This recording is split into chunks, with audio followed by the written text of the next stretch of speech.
Okay, we're going to go ahead and try to figure out how to make the brackets for to place here, here, and down there for the sandwich design to help plumb up and keep the cog wheels lined up as it's spinning. So I've decided to use PVC pipe, which I'm going to cut on the scroll saw, down this line in about a quarter inch or so.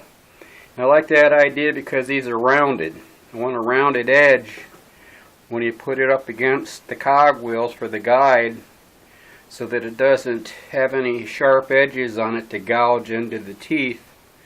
So I'm going to take these wooden plates and cut them down to size and put them on something like that, and then take one and put it on one side and one on the other. Once I get the strips in, one will go behind here and one will go in front, and then attach to this space plate.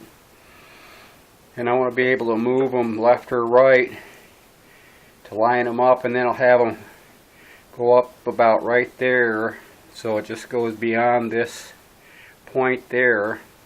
Then I'll laminate the pieces on there. I got to cut these up down to size yet, and that's what I came up with to help keep these cog wheels plumb when it's running, see.